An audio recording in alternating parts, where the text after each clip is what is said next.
നമസ്തേ. മായാമേനൻ hair care ചാനലിലേക്ക് എല്ലാവർക്കും സ്വാഗതം. അപ്പോൾ ചിലർക്ക് മുടി വരണ്ടിരിക്കുന്നു, ഡ്രൈനെസ് ഉണ്ട്, അതുപോലെ മുടിയുടെ അറ്റം പൊട്ടിപ്പോകുന്നു, എന്താ ചെയ്യേണ്ടതെന്ന് ചോദിച്ചു കേട്ടോ.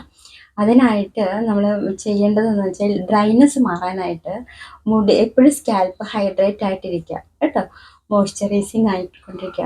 അതിന് നമ്മൾ പെട്ടെന്ന് ചെയ്യാൻ പറ്റുന്നത് ജെല്ലുകളാണ് കേട്ടോ.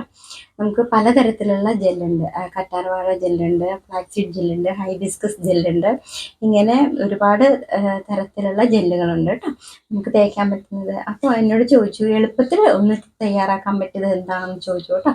അപ്പോൾ അങ്ങനെ എളുപ്പത്തിൽ തയ്യാറാക്കാൻ പറ്റുന്ന എന്ന് പറയുന്നത് നമുക്ക് കറ്റാർവാഴയാണ് കേട്ടോ. കറ്റാർവാഴ പെട്ടെന്ന് എളുപ്പം നമുക്ക് തലയിൽ തേക്കാൻ പറ്റും. അതിനായിട്ട് കറ്റാർവാഴ മുറിച്ചിട്ട് നമ്മൾ ഇതുപോലെ ഒരു ഗ്ലാസ്സിൽ ഇറക്കി വെക്കുക കേട്ടോ. ആദ്യം ഈ മഞ്ഞ ദ്രാവകം ഉണ്ട് ഇതിൻ്റെ ഉള്ളിൽ, ആ മഞ്ഞ ദ്രാവകം പോണം കേട്ടോ, അല്ലെങ്കിൽ ചൊറിച്ചിലുണ്ടാക്കും തലയിൽ തേക്കുമ്പോൾ കേട്ടോ. അറിയാത്തവർ അപ്പം തന്നെ എടുത്ത് തലയിൽ തേക്കും, പക്ഷെ തല ചൊറിഞ്ഞുകൊണ്ടിരിക്കും കേട്ടോ.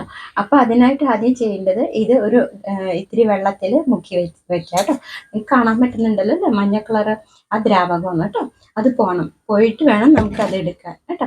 അങ്ങനെ എടുത്തു കഴിഞ്ഞ് 5 മിനിറ്റ് കഴിഞ്ഞിട്ട് നമ്മളത് മുറിച്ച് കഷ്ണമാക്കുക കേട്ടോ. അങ്ങനെ ആക്കുന്ന കഷ്ണങ്ങളാണ് കേട്ടോ ഇത് ജെല്ല് കാണാം ഇതിൽ. അപ്പം നമ്മളിത് തലമുടിയിലും തലോട്ടിലൊക്കെ തേച്ച് ഇങ്ങനെ വലിച്ചെടുത്ത് കംപ്ലീറ്റ് തല മുഴുവനും തേച്ച് പിടിപ്പിക്കുക. അങ്ങനെ തേച്ച് വരുമ്പോഴത്തേക്ക് ഇതിൻ്റെ ജെല്ല് വറ്റുന്നതായിട്ട് കാണാം. അപ്പം നമ്മളൊന്ന് ഞെക്കി കൊടുത്താൽ മതി കേട്ടോ. അപ്പം ജലാംശം കണ്ടോ, അത് കാണാം, ജെല്ലിനുള്ളിൽ ജലാംശം വരും. അപ്പോൾ ഒന്നും കൂടി നമ്മളത് ഇതുപോലെ നീക്കി കൊടുത്തിട്ട് ജലാംശം വരുമ്പോൾ തേച്ച് കൊടുക്കാം. അങ്ങനെ സ്കാൽപ്പ് മുഴുവനും തേച്ച് പിടിപ്പിക്കുക, ബാക്കി നമുക്ക് തലമുടിയിലും തേച്ച് പിടിപ്പിക്കാം കേട്ടോ. അറ്റം വരെയും തേച്ച് പിടിപ്പിക്കുക. ഇതാണ് എളുപ്പം തേക്കാൻ പറ്റുന്ന ജെല്ല് കേട്ടോ. അപ്പം നിങ്ങളിങ്ങനെ മുറിച്ചെടുത്താൽ മതി. ഇതിൻ്റെ എടുക്കുമ്പോൾ ഈ അരികളിലുള്ള ഈ കണ്ടോ ഈ മുള്ളു പോലെയുള്ള സംഭവം അത് മുറിച്ചിട്ട് പീസാക്കിയിട്ട് ഇതിൻ്റെ അകത്തെ തൊലി കളഞ്ഞിട്ട് വേണം ചെയ്യാനായിട്ട് കേട്ടോ.